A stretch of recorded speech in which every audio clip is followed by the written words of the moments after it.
Imagine a future so distant that it's beyond human memory.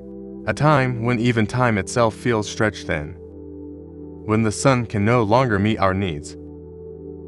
The air will begin to tremble strangely, as if the earth itself were afraid. A faint light on the horizon suddenly erupts into a blazing fire that spans the skies. The blue dawn will no longer be gentle. It will become a raging sea of fire. Waves of flame will seem to crash against the heavens, engulfing the world in their fury. Hey everyone, I'm Yun Qian. Mountains and oceans will vanish in an instant, swallowed by heat. Places once ruled by darkness will be left without even a trace of shadow. Light and heat will flood every corner, erasing all that came before. For millions of years, the core of the sun will keep expanding. Each sunrise won't bring hope anymore. It will just push us one step closer to despair. And one day, there will be no glowing horizon at all. Everything will burn in endless fire. Not even ashes left behind. Soon, this fiery star will keep swelling, pushing past Venus' orbit, and eventually swallowing Earth itself. Rocks will melt into molten lava. The oceans will boil into steam, and the last breath of life will vanish under that unstoppable blaze. Completely gone. Gravity will act like invisible hands, pulling our battered planet inward, dragging it into the jaws of the dying sun. This is our star, and the inevitable fate of all its orbiting planets. At the very end, the sun will take its children with it. The question isn't if it will happen, but when. And maybe that will be the end of our solar system's story. For 0.5 billion years ago, in a quiet corner of the Milky Way, a massive molecular cloud lay sleeping, like a mist hiding the history of the universe itself. It was made of hydrogen gas and dust, materials left behind by older stars, the remains blasted out in supernova deaths. Carbon, oxygen, iron, heavy elements that nurture life, were quietly sprinkled into the cloud, planting the seeds for our solar system. When a shockwave from a supernova slammed into the cloud, the gas was compressed under gravity's grip.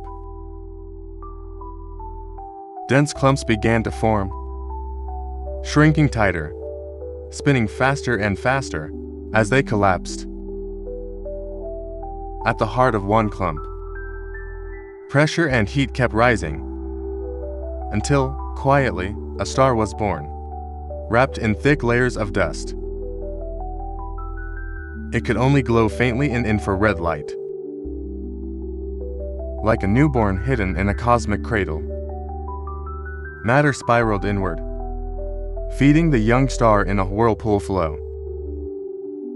Blazing, jets of plasma shot out from its poles, carving holes through the nebula, like little hands pushing away the fog. Millions of years later, its core heated up, reaching 10 million degrees.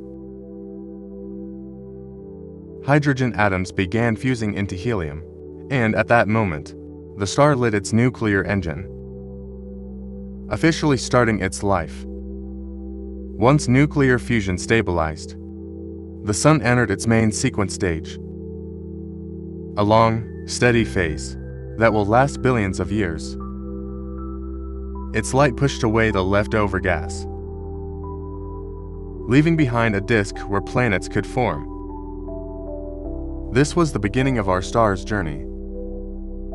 Forged from cosmic debris, ignited by gravity, shining steadily at the center of a newborn solar system, a beacon guarding its home. But to understand why this star will one day swell up and devour its inner planets, we need to peel back its fiery surface and see the hidden structure inside. At the very center of the Sun lies its core. It's an unimaginably dense furnace of heat and pressure. Temperatures there reach around 27 million degrees Fahrenheit. Under this crushing pressure, new atoms are constantly being fused together. Every single second, tons of hydrogen are transformed into new elements, releasing the energy that makes the Sun shine. This very process holds the key to why the Sun lights up our entire solar system. And soon, we'll dive even deeper into it. The Sun's core stretches out to about a quarter of its radius. That's nearly 100,000 miles from the center. Beyond this point, its energy begins to weaken. Surrounding the core is the radiation zone, a vast inner shell of the Sun. Here, the energy created in the core radiates outward in the form of photons. But these photons never just zip straight to the surface. The radiation zone is so dense that each photon's journey is like wandering through an endless maze. They move in a slow, zigzag path, constantly bouncing between particles, being absorbed and re-emitted countless times. Even though photons themselves travel at light speed, their progress is constantly blocked. It can take a staggering 170,000 years for a single photon to finally escape to the next layer. In this deep realm, where even light itself slows to a crawl, energy drifts outward as slowly as time itself. But as we continue outward, we hit a dramatic turning point. At about 70% of the Sun's radius from the center, the temperature suddenly drops by millions of degrees, and the density falls sharply too. It's here that the way energy moves changes completely. We've entered the convection zone, a turbulent outer layer that's about 125,000 miles thick. Here, the plasma is much cooler. At the bottom, it's around 6.5 million degrees Fahrenheit, but near the surface, it cools to just about 10,000. At these temperatures, heavier ions can actually hold on to some of their electrons, making the plasma more opaque to radiation. That trapped heat makes the plasma bubble up like boiling water. Hot gas from below rises as its density drops, forming massive columns of plasma. When they reach the top of the convection zone, they cool down and sink again. This is a vast, churning ocean of plasma, where each rising plume can be the size of a continent. By the time energy reaches this zone, it escapes far more quickly. Convection currents can carry heat to the surface in just a few weeks. If you could float just beneath the Sun's visible surface, you'd see a constantly shifting, grainy pattern, like a pot of gently simmering soup. Blazing plasma rises upward,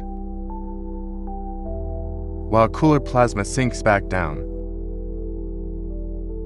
In fact, even from Earth, close-up images of the Sun reveal these patterns. They're called granules, each about 600 miles across. The bright centers are where hot plasma is rising, while the darker edges mark cooler plasma sinking downward. Each granule only lasts a few minutes before being replaced by new ones in an endless cycle. It's like a never-ending dance, performed by the plasma itself. Closer to the surface still, there's a thin but crucial boundary that separates the radiation zone from the convection zone.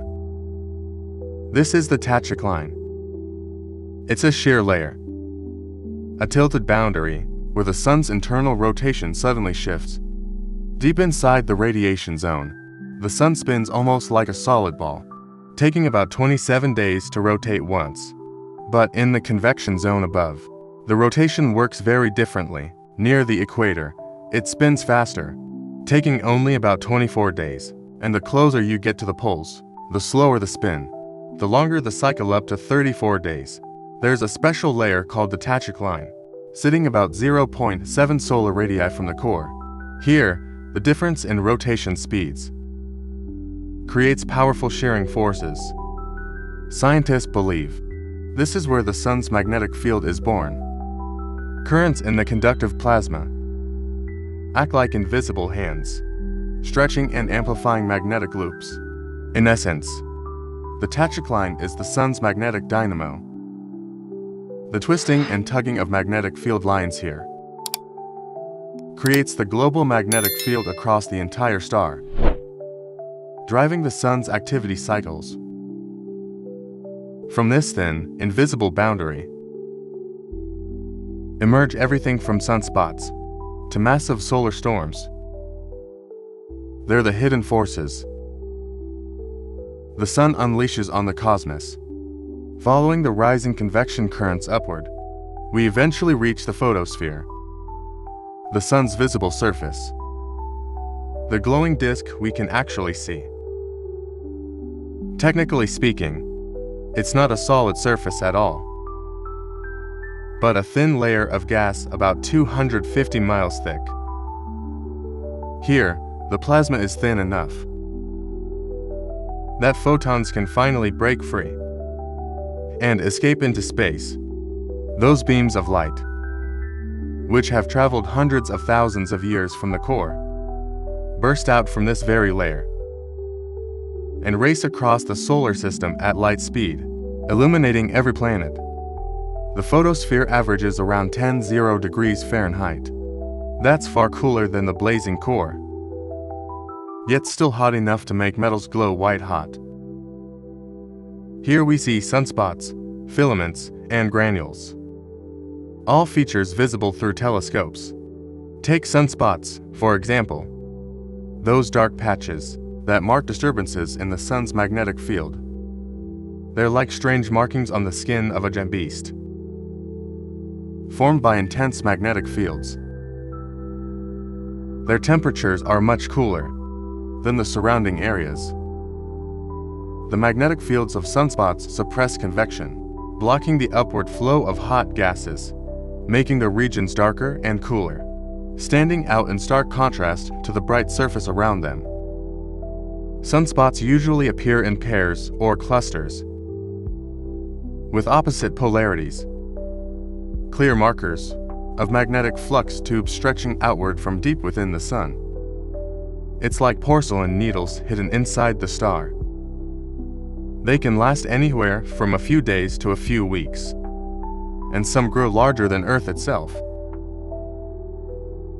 Around active sunspots, we often see bright patches called faculae and plages. These regions concentrate magnetic energy, making them shine a little brighter than their surroundings, like halos of light blooming around dark spots. At the same time, the entire photosphere is covered in constantly shifting granules.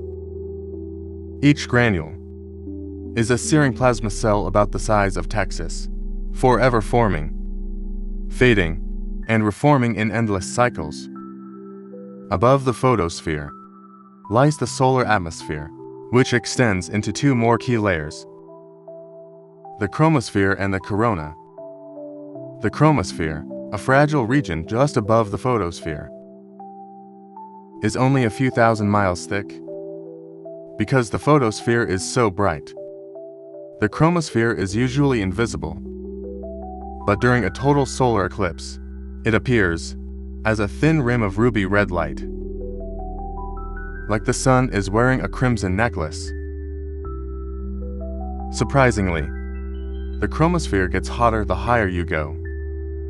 Near the base, it's about 70 degrees Fahrenheit, but at the top, it soars to 14 degrees Fahrenheit, and sometimes even higher. This inverted temperature gradient remains one of the sun's most baffling mysteries. As if moving farther from the fire makes it hotter, the chromosphere's structure is shaped by magnetic fields, filled with dynamic jets called spicules. Thin, blade-like, bursts of plasma shooting upward. These specules are narrow, short-lived eruptions, lasting only a few minutes. At any moment, across the chromosphere network, as many as 10 million specules are erupting. They can shoot up 3,000 to 6,000 miles high, moving at speeds of 30 to 60 miles per second. These eruptions hurl scorching plasma out into the sun's outer layers and may play a crucial role in heating the sun's surface. Through special filters, the chromosphere appears as a bright, web-like pattern, marking out much larger convection groups, known as supergranulation. Above the chromosphere lies a narrow transition zone, only a few hundred miles thick. Here, the temperature suddenly skyrockets from tens of thousands of degrees Fahrenheit to nearly a million, like crossing an invisible heat wall. Beyond this zone is the sun's outermost layer, the corona. The word corona comes from Latin, meaning crown. It's a vast expanse of plasma, stretching millions of miles into space. During a total eclipse, the corona shines as a pearly white crown, encircling the sun. Its visible loops and streamers, exculpated by magnetic field lines, like strands of silver draping from a crown. In the corona, ions are extremely energetic, emitting mostly X-rays and ultraviolet light. This radiation is the most mysterious language of the sun's outer atmosphere. But why is the corona so incredibly hot? Even hotter than the layers beneath, like the photosphere. This remains one of the biggest unsolved mysteries in solar physics. It's like moving away from a fire, yet somehow finding the air gets hotter. Behind this counterintuitive reality is a mechanism we still don't fully understand. Almost like a riddle the sun left for us to solve. The corona has no upper boundary. It gradually fades into the solar wind, a constant outflow of charged particles, like the breath of the sun streaming outward, enveloping every planet and object in the solar system. This living, dynamic structure shows us the sun is not just a cold lamp in the sky, but a breathing, living star, a cosmic giant, full of secrets. But to truly understand why the sun shines, we must journey back into its fiery core to study the engine within, the hidden power of the universe's most secret alchemy. Deep inside the sun's core, under crushing density and blazing heat, an almost magical process is taking place.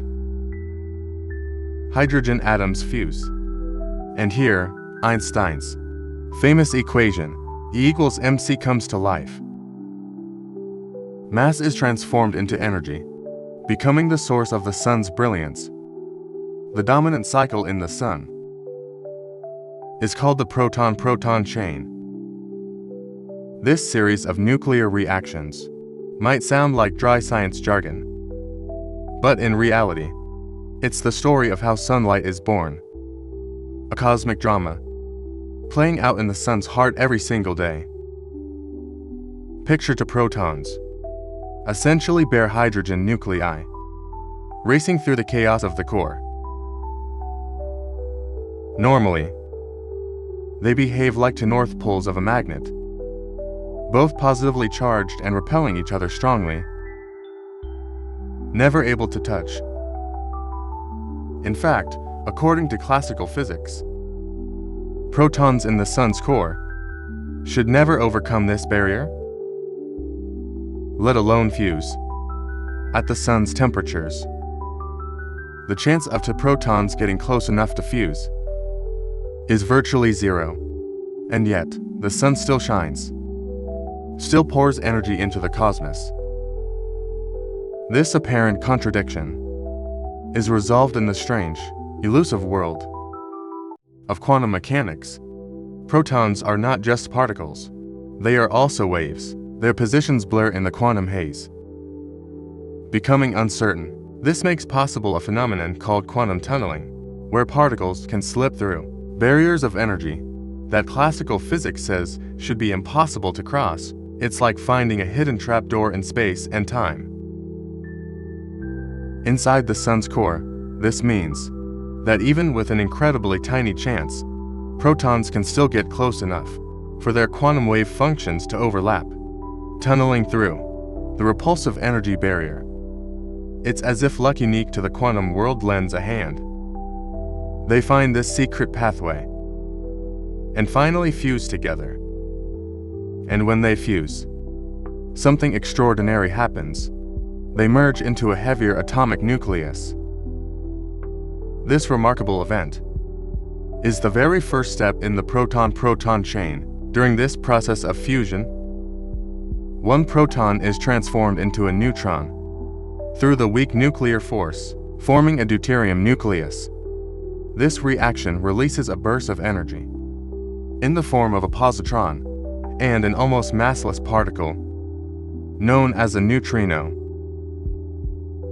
The positron almost instantly collides with a nearby electron, annihilating and releasing gamma rays. Meanwhile, the neutrino, often called the ghost particle, barely interacts with anything at all. They race out of the sun's core at nearly the speed of light, carrying away a trace of energy, like silent secrets slipping away. Here's the wild part. Billions of these neutrinos pass through you and every inch of Earth every single second. Through your body too, without leaving the faintest trace. They're like secret whispers, sent from the sun's heart to the universe, though almost no one can read them. Next, the newly formed deuterium doesn't stick around for long. In the second step, it collides with another proton, forming helium-3. This reaction releases a high-energy gamma photon, a flash of light, like a signal flare of the nuclear process. Finally, in the third step, two helium-3 nuclei collide and fuse, forming helium-4, while spitting out extra protons. These extras don't become part of the final nucleus. They're tossed back into the core's chaos, maybe to join the fusion dance again later. This step also releases energy, adding more fuel to the sun's brilliance. In short, the proton-proton chain ends with four protons ultimately fusing into a helium-4 nucleus. Along the way, a tiny bit of mass vanishes, transformed into energy. That's because the helium-4 nucleus weighs slightly less than the 4 protons that made it. The missing mass, it's released as pure energy in the form of gamma rays, bursting outward. This is the sun's primary energy source. It's this mass-to-energy conversion that fuels the sun endlessly, filling its core with high-energy photons and allowing it to shine for billions of years. In theory, this chain reaction may sound complicated, but in reality, it happens on a mind-boggling scale. In the sun's core, about 4 YY protons fuse into helium every single second.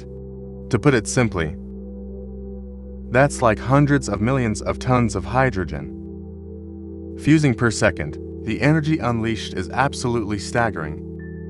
Every second, the sun produces around 4 YD joules of energy, the equivalent of billions of megaton bombs, exploding all at once. And yet the sunlight we feel reaches Earth in a gentle, steady glow, as if the sun deliberately holds back its fury. But even so, for any single proton, this kind of fusion event is still incredibly rare. Most protons bounce around billions of times per second in the core. Billions, Yet, they rarely get the chance to transform. But because the number of protons in the sun's core is so enormous, even if just a tiny fraction undergoes fusion, it's enough to sustain the sun's massive energy output and keep it shining steadily across the universe. These fusion reactions create high-energy gamma photons, which then begin a long journey outward. The moment they're born, they carry the raw, primal energy of sunlight, the hottest spark from the sun's core. But, as we mentioned earlier, these photons must pass through the radiation zone, and that journey is anything but smooth. Gamma rays, inside the dense plasma of the core, barely travel a fraction of a millimeter before being absorbed by nearby ions. Then the ions re-emit a photon in a random direction, scattering the light again. With each interaction, the photon loses just a little bit of energy. After countless absorptions and re-emissions, those high-energy gamma rays gradually turn into lower-energy photons. First X-rays, then ultraviolet light, and finally, the visible light our eyes can see. By the time it escapes the photosphere, it's mostly visible light and infrared, which is the sunlight we feel every day. General light that's been softened over hundreds of thousands of years of travel. It takes hundreds of thousands of years for energy to reach the surface as light. But once it's released from the photosphere, it only takes 8 minutes and 20 seconds to cross 93 million miles and reach Earth. At high noon, that warm ray of sunshine, kissing your face, may have started its journey back when early humans first discovered fire. Born deep in the sun's core, carrying hundreds of thousands of years of cosmic memory, before gently landing on your skin. But the sun is far from a peaceful lantern. Beneath its steady glow lies constant turbulence, like a sleeping giant that occasionally stirs. From its surface to its outer atmosphere, the sun is alive with dynamic activity, sometimes unleashing forces of unimaginable power. Long before Galileo's telescope, ancient Chinese astronomers had already observed sunspots. Those dark patches drifting across the solar surface were humanity's first evidence that the sun is not at rest. In these regions, magnetic field lines pierce through the photosphere, disrupting the normal heat flow. Here, magnetic fields can reach thousands of Gauss, while Earth's field is only about half a Gauss. That's like comparing a tiny stream to the ocean. As mentioned earlier, sunspots often appear in groups, usually as pairs of opposite polarity. From a magnetic perspective, huge magnetic loops connect these spots, arcing above the sun's surface, like invisible bridges of fire, trapping and guiding streams of blazing plasma. These structures are like temporary scars on the sun's face, marking where magnetic tension is most intense. And wherever there's tension, eruptions can follow. The most violent solar flares usually erupt from these tangled sunspot regions, like the furious roar of an awakened beast. A solar flare is essentially a stellar scale explosion when magnetic fields twist, shift, and suddenly reconnect. Vast amounts of energy are unleashed in seconds. Within sunspot clusters, opposite magnetic fields are sometimes forced together. If the field lines suddenly snap into a new shape, the stored energy releases like a stretched rubber band, snapping apart in an instant. A solar flare can, within minutes, heat plasma to tens of millions of degrees, blasting out X-rays and ultraviolet radiation. along with a torrent of charged particles. The energy from a solar flare is almost beyond imagination. The most powerful flares release energy equivalent to 1 megaton nuclear bombs going off at the same time. When this happens, we usually see, on the sun's chromosphere, two bright bands of light appearing on either side of the magnetic neutral line, connected by glowing plasma loops. These are fleeting marks left on the sun's surface as energy bursts out. They're closely tied to solar flares, but different from coronal mass ejections. A coronal mass ejection, or CME, is a massive bubble of plasma and magnetic field, blown off from the sun into space.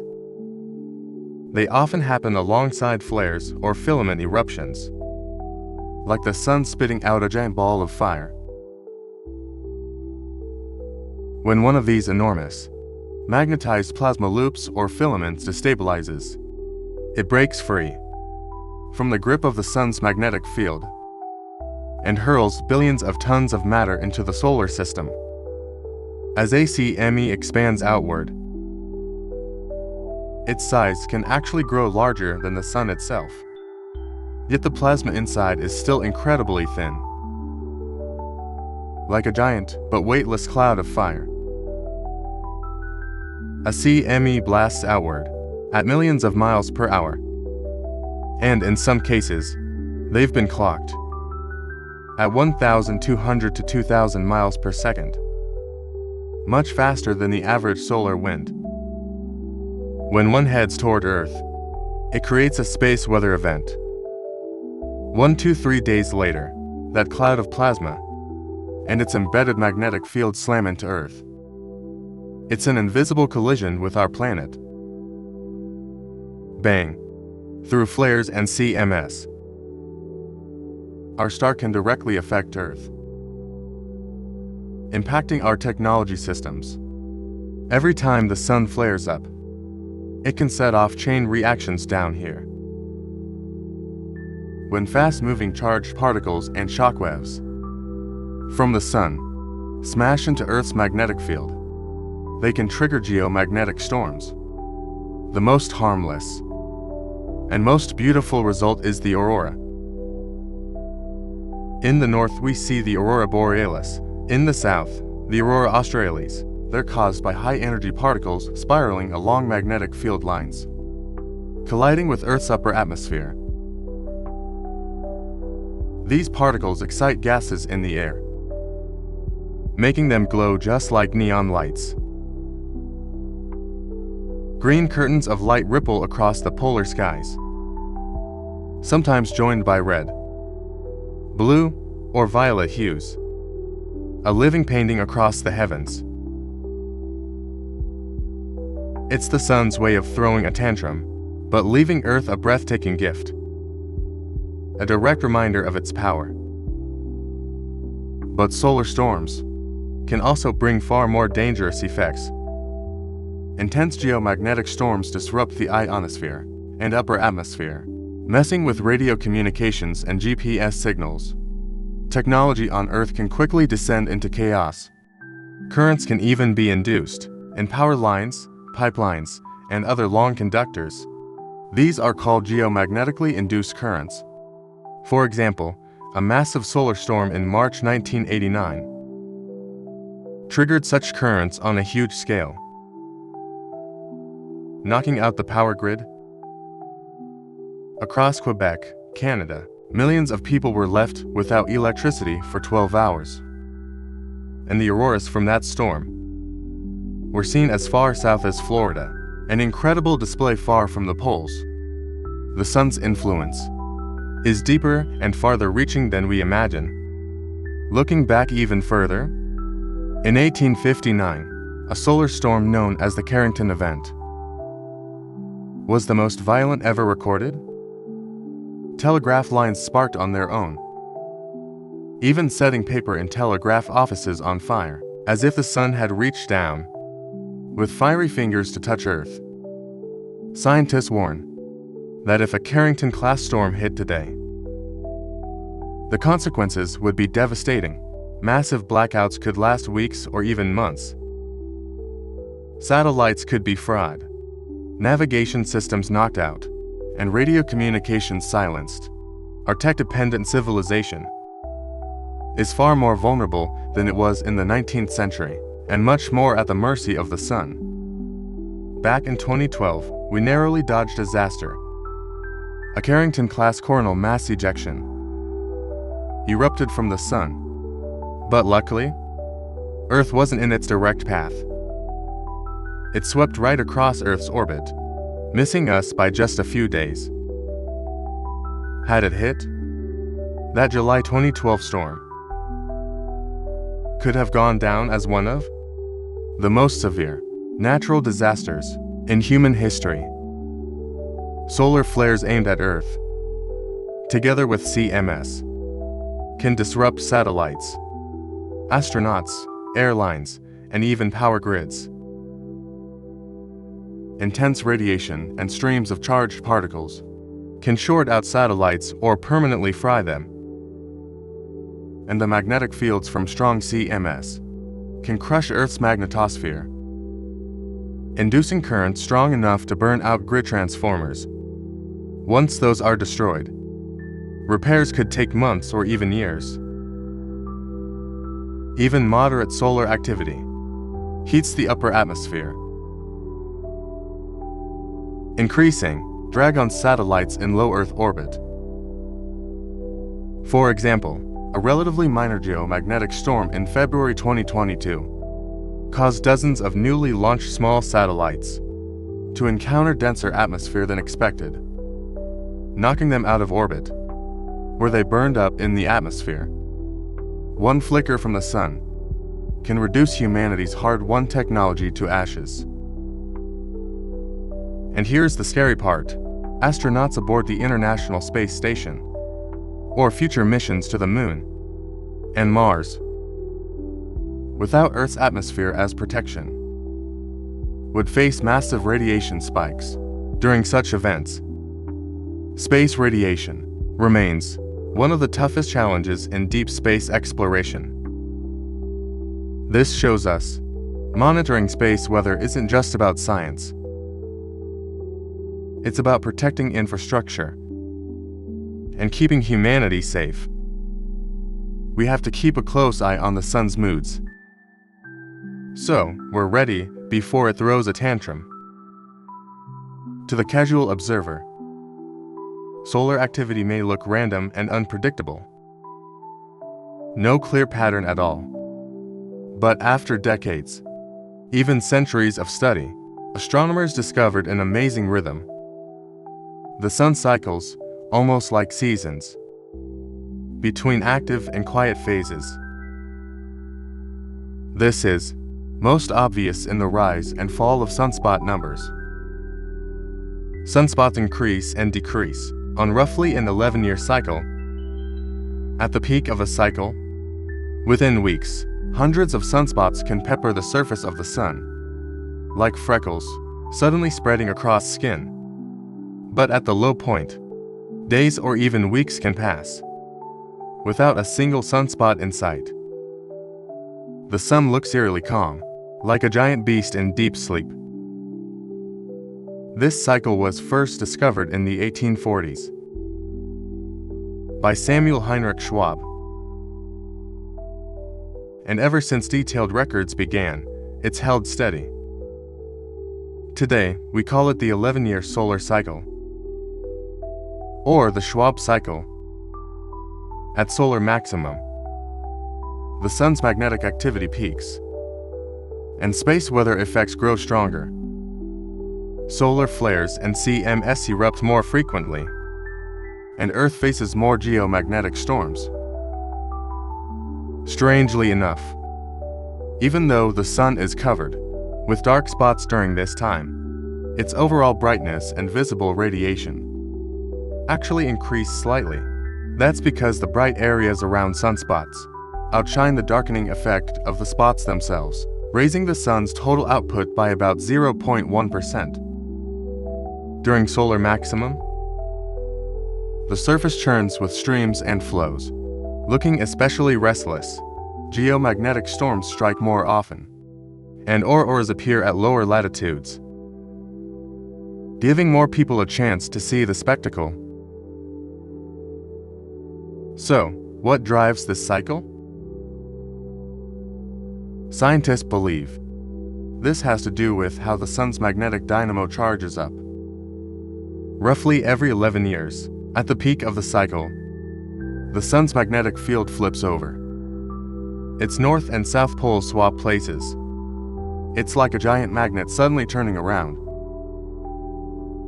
More precisely, the solar cycle is really a 22-year magnetic cycle because the sun's field takes to 11-year rounds to return to its original polarity. Within each cycle, sunspots first appear at mid-latitudes, then slowly drift toward the equator. This pattern is called Spirer's law, often shown in the famous butterfly diagram. That chart maps sunspot latitudes over time, earning its name because it looks like butterfly wings. It's as if the sun were painting cosmic art with its spots. But the cycle isn't as precise as a clock. Some run a little longer, others shorter, and their strength varies too. Sometimes, the sun even enters strange multi-cycle lulls, a bottleneck phase. For example, the Maunder minimum in the late 1600s, when hardly any sunspots were seen for 70 years. And that period lined up perfectly with Earth's little ice age. So solar activity might still be influencing Earth's climate in ways we don't yet understand. By comparison, the current 25th solar cycle is ramping up with a surge of sunspots, showing that Earth is entering a solar maximum. For our tech-dependent civilization, the solar cycle is like a rough clock for space weather risks. During solar maximum, governments and satellite operators stay on high alert, ready for a sudden solar storm. But during solar minimum, even though the sun looks calmer, it doesn't mean we're safer. One side effect is weaker solar winds, which reduces their shielding against cosmic rays.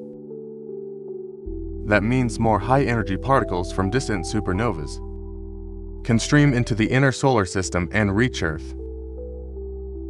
This poses risks to astronauts and high-altitude flights, since those particles can damage human cells and disrupt electronics. But beyond the sun's internal cycles, external forces may also reshape the solar system's fate. We can't forget that our solar system is drifting through the Milky Way. The pool of passing stars can disrupt the delicate balance of planetary orbits. Recent studies show that under the influence of wider galactic forces, the long-term stability of the solar system may be more fragile than we thought. Our cosmic home isn't as secure as it seems. Throughout billions of years of existence, the sun hasn't stayed still. It orbits the center of the Milky Way, bobbing up and down through the galactic disk, while stars are born and die around it, almost like it's swinging on a cosmic playground. And sometimes, other stars pass relatively close by. On a cosmic scale, close can still mean a few light years, or in rare cases, even less than 1 light year. Here on Earth, we might not notice such a distant flyby, but the outer solar system can feel that faint, yet deadly tug of gravity. But what if a star came much closer? Astronomers and dynamicists have long studied the stability of planetary orbits. If we only consider the solar system itself, the planet's gravitational interactions, hold everything in a delicate balance, stable for the sun's entire lifespan. Although, even without outside influence, there's a tiny chance within a billion years that Mercury or Mars could be nudged off course by chaos. But that's not our main focus right now. As we all know, the solar system isn't some isolated island. We live inside a galaxy full of stars. And given enough time, the chance of a close encounter with another star keeps going up. Recent studies have tried to figure out how these flybys might affect the future of our solar system, and the results are both stunning and a little terrifying. In a 2025 study, scientists simulated how the solar system might evolve over the next 5 billion years, including the gravitational effects of passing stars. They used what we currently know about the density of stars in the galaxy and ran thousands of simulations of potential stellar encounters. The results showed that earlier models ignoring passing stars might have been way too optimistic about the long-term stability of our solar system. Our home is far more vulnerable than we used to think. Even a small star, only a quarter the sun's mass, if it passes within 100 astronomical units, could nudge planets ever so slightly. And those little nudges add up, or trigger a chain reaction, leading to total chaos. Sometimes the effects are barely noticeable, but in some simulations, a series of close encounters completely reshape the solar system. Planetary orbits were nothing like what we know today. But how extreme are these changes? The research shows that random stellar flybys make planets more likely to become unstable. For instance, take Pluto. It stays stable in isolated models. But when passing stars are included, there's about a 5% chance it gets ejected from the solar system or collides within the next 5 billion years. And because of internal chaos, Mercury, the most fragile planet under these encounters, sees its instability risk jump by 80%. In other words, this means Mercury's chance of crashing into Venus or the Sun rises from less than 1% to about 1.8%. That may sound tiny, but it's not zero. It's like a time bomb ticking in the distant future. And the surprises don't end there. Simulations also show that within the next 5 billion years, Mars has about a 0.3% chance of being ejected or colliding with another planet. And Earth, there's roughly a 0.2% chance it could be thrown into deep space or suffer a catastrophic impact. Over 5 billion years. That might seem like a small number, but again, it's not zero. In fact, it's sobering. About a 1 in 500 chance that Earth's orbit becomes unstable due to passing stars before the Sun reaches the end of its life. That's not nothing. And here's the kicker. When instability is triggered by passing stars, multiple planets often vanish, and much earlier than isolated models predict. In many scenarios, just one close encounter can set chaos in motion within 1 to 2 billion years. At that point, the solar system we take for granted could unravel. At such distances, the smooth, steady solar system we're used to, and the stable orbits we see as normal, could fall apart completely. And the comets in the Oort cloud would almost certainly be disturbed, turning into a storm of shooting stars, raining into the inner solar system. Researchers estimate that within the next 5 billion years, there's about a 5% chance a star will pass within 100 astronomical units. And if that happens, the idea of long-term stability for the solar system goes out the window. all baits are off. Our home could one day be wiped out by a gravitational storm from beyond. That might be the end. And yet, even as we imagine these distant possibilities, the sun still keeps surprising us right now.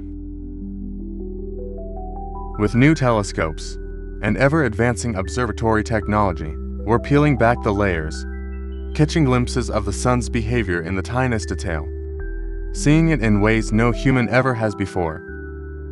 Recent groundbreaking discoveries show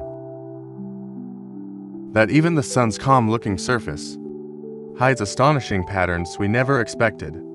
Hidden wonders. It's far more mysterious than what we see with the naked eye. To dive deeper into the sun's secrets, scientists built in Hawaii the world's largest solar telescope, the 13-foot wide Daniel K. Inouye Solar Telescope. In 2025, during its very first observation mission, it achieved something incredible.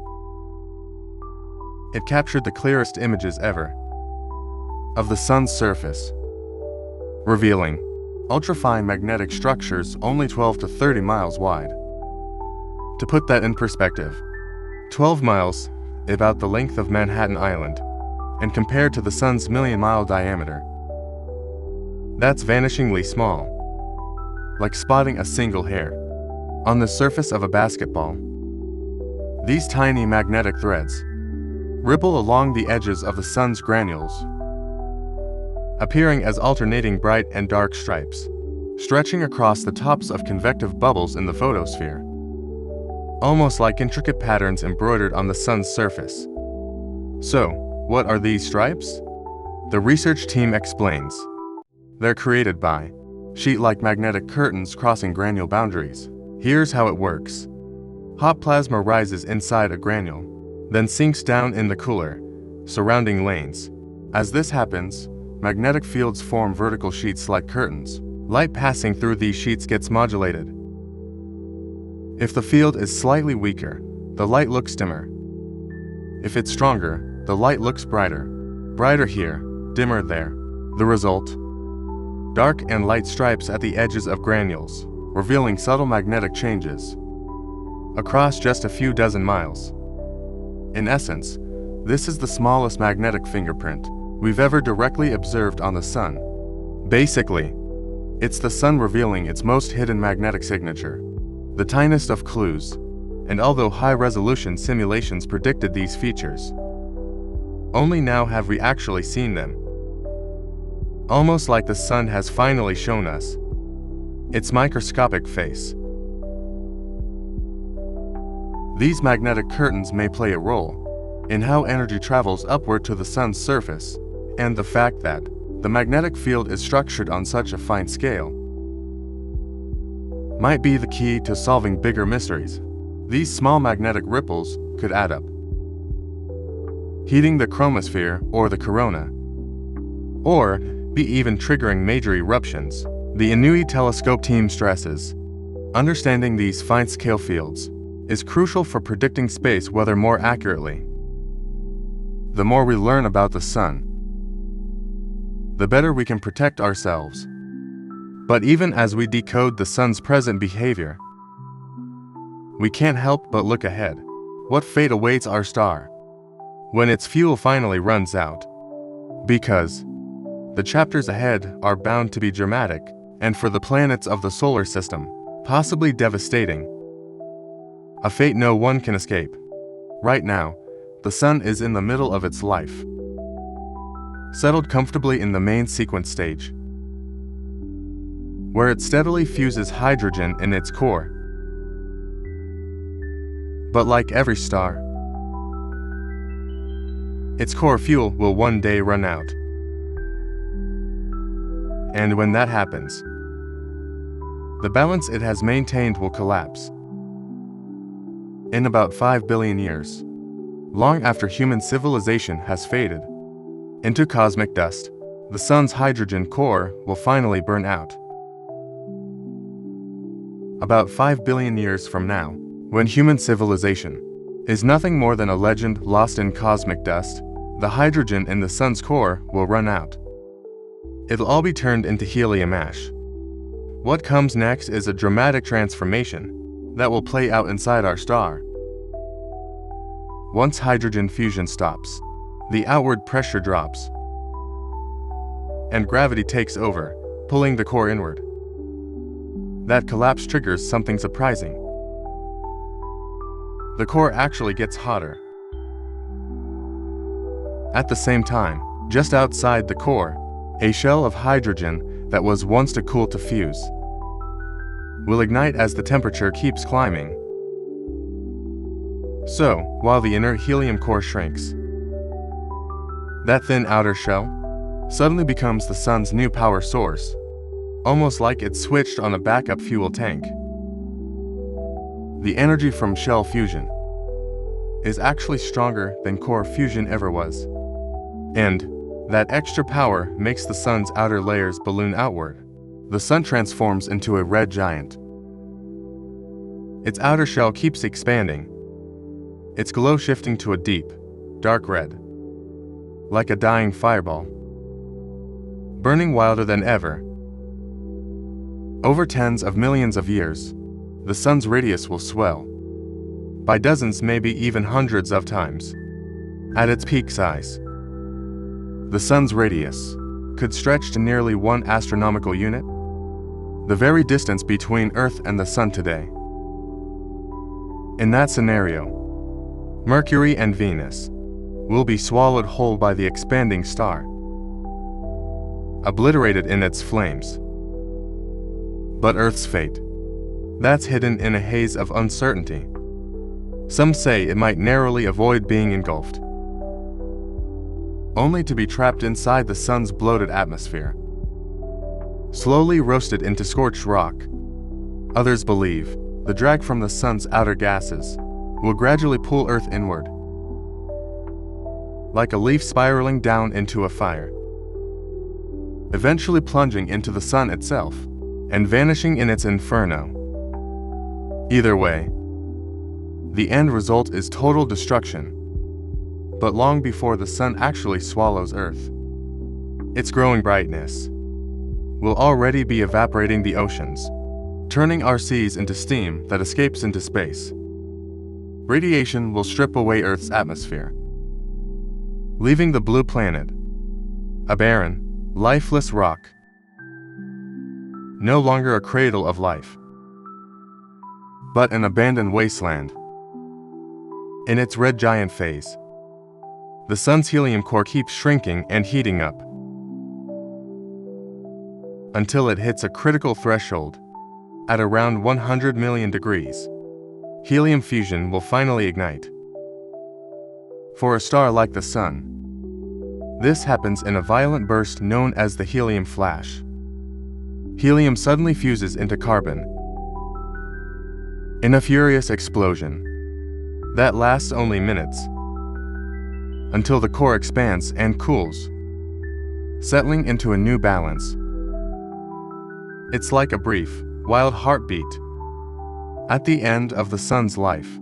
After that, the core burns helium steadily for about 1 billion years, turning it into carbon and oxygen. During this phase, the sun shrinks slightly in size, and its glow shifts bluer. A brief, brighter flare before the final fade out. But when the helium runs out, the sun won't have enough mass to ignite carbon fusion. It simply doesn't have the gravity to crush the core to the temperatures needed for carbon fusion. So the core contracts again, and the sun balloons outward, this time even more violently, even more unstable. The sun becomes enormous and chaotic.